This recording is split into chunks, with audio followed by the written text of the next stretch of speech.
All right, so plow pose. We typically do this in the middle of the room, but again, I want to show you how you might teach it from the wall because it gives your students more support, more stability, and more accessibility if they're brand new beginner or if they have a body that isn't really conducive to a plow pose. So I want to set up a couple of things first.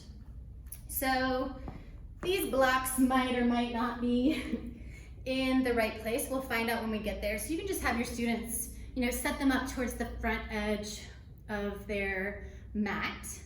And again, we're gonna teach it from the wall. Same cautions as a shoulder stand. So looking straight up, neck in a neutral position.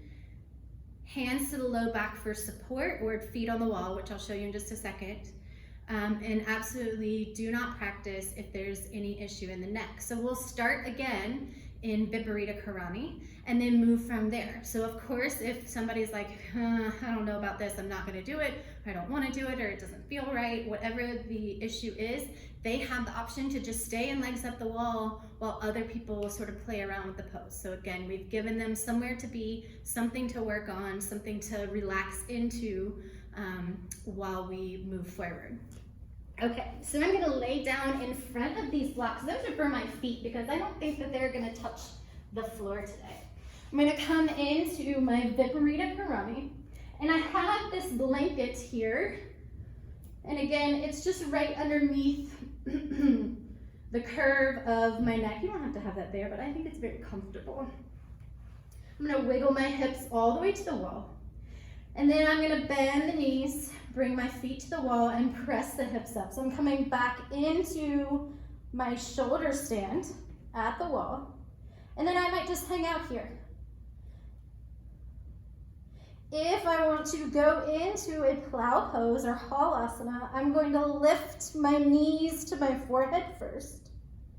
And then maybe stretch the feet out overhead. So as you can see, it's not working so well for me today. I'm not very warmed up. So of course you would want to do this towards the end of class so that their muscles are very warm. I'm very tight in my neck. And then if you've got a belly, it's going to be fairly difficult to get your hips all the way up over your shoulder and to get your feet over your head because everything here is going to slide into your face.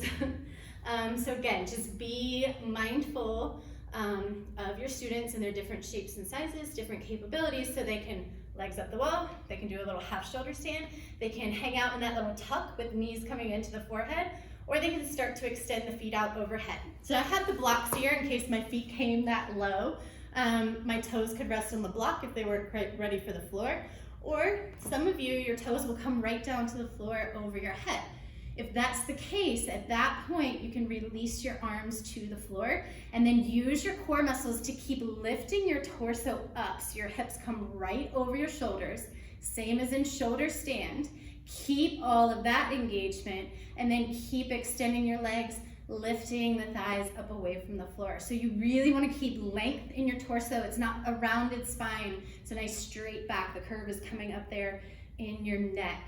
So the spine stays pretty long and straight, and then there's a hinge at your hips, and there's a curve, a deep curve, deep forward fold up in your cervical thoracic spine.